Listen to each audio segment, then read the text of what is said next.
My wife sipped her wine, pouring herself a second glass as we relaxed on our terrace, enjoying the lovely spring evening. I exhaled a cloud of smoke that dissipated in the gentle breeze. "I won't be going to Chicago next month, Joe," she suddenly announced. I glanced at her, taken aback. For the past decade, she'd made biannual shopping trips to Chicago, one around Memorial Day and the other right after Thanksgiving. She loved spending my money on the Magnificent Mile or wherever fashionistas shopped in those days. "Why's that?" I asked. She looked away and replied, "I just don't want to do it. Since the kids left for college, I thought we could go on a trip together." I shrugged. "That's nice, Chelsea, but I've already booked a golf trip to South Carolina." On the days she went to Chicago, I'd usually go somewhere to play golf. In reality, I knew her trips to Chicago weren't just about shopping. She had a lover who joined her under the pretext of a shopping trip. For the rest of the year, she was entirely faithful to me. Trust me, I'd checked thoroughly. So I shouldn't have been surprised that she had no intention of going now. Her lover had met a tragic end a month ago during a botched robbery at his jewelry store. The fool should have just let the robber take what he wanted and lived to tell the tale. But no, he thought he could pull out a gun and be the hero. Unfortunately, the good guy with a gun usually gets shot in the head before he gets the chance to be a hero. But he wasn't such a good guy after all, considering he'd been involved with my wife. "Well, maybe you could cancel your trip?" she suggested. I shook my head. "Then I'll go with you." "I don't think my golf partner would appreciate it." "Who are you going with?" she asked, finally realizing she'd never asked before. It was time to come clean. I'd decided to end the charade she'd started with her lover many years ago. "With Aaron," I confessed. Her glass slipped from her hand, but luckily it was a plastic one for outdoor use. Still, the expensive Chardonnay spilled onto the table. "Aaron?" she whispered. "My best friend, Aaron?" I nodded and took another drag on my cigar. A tear rolled down her cheek. "How long has she been going with you on your trips?" I sighed. "From the very first time." She tried to hide her emotions, but failed. "Do you have a continuous affair with her?" "No, not continuously," I admitted. "We only see each other twice a year. We kept each other company while you went to Chicago with her husband."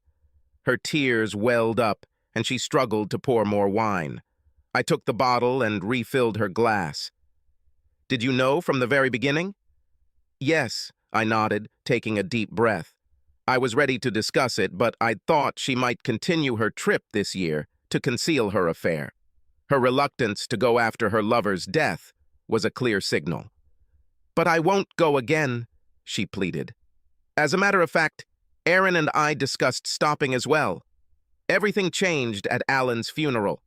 That's when you broke down in tears by his casket, punching it and crying, 'Why, God, why?' That's when we decided to continue our joint trips." "I don't remember this." I shrugged. "You probably don't remember much from that day at all. Not surprising, considering the bottle of wine you polished off before we left the house, the 4 martinis you downed at lunch, and all the drinks you consumed afterward. You passed out pretty early." "I didn't mean to disrespect you." I chuckled. "Seriously? Forget the funeral. You've been sleeping with your best friend's husband for 10 years, but you didn't want to be disrespectful to me. You're delusional." "How do you know?" I noticed she didn't apologize or ask for forgiveness. "That was easy. He told his wife he was going to a diamond show in Chicago that first time. It was actually a fortunate accident that Aaron mentioned he'd be out of town. I'm not sure if you remember, but we invited them to a barbecue. You ordered another drink and he went to the bathroom. Aaron was making small talk with me." My wife shook her head in disbelief. "Yes, and as soon as she said he was going to Chicago, I told her about your shopping trip. She was surprised you hadn't invited her to join. At that moment, we understood why you didn't. I thought we were so discreet. Alan traveled so often." I shrugged. "No, you were actually quite careless. You should have picked a location that actually had a diamond exhibition. And to think you'd both go on a trip on the same weekend as her husband twice a year, every year, without raising any suspicion, was just plain foolish." You never said anything. We thought everything was fine. It's your arrogance and lack of respect, I told her. Neither you nor Alan bothered to ask who Aaron and I traveled with on our trips.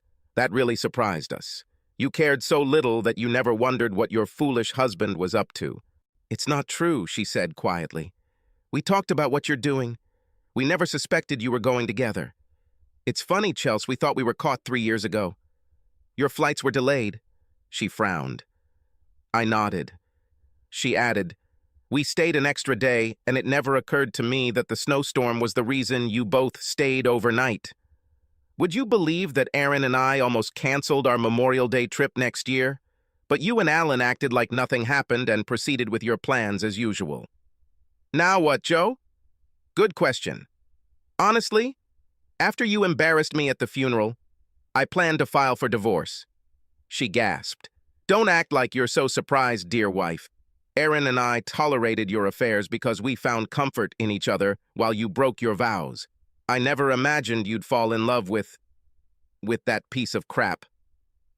It didn't happen right away. I'm so sorry. She burst into sobs and rushed into the house. I texted Aaron. All cleared up. Her response was immediate. I'm waiting. I put my phone in my pocket, the cigar in the ashtray, and took a deep breath.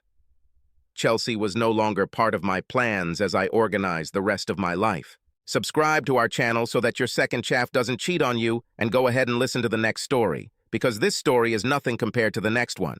If you're under 18, don't even think about listening to the next one.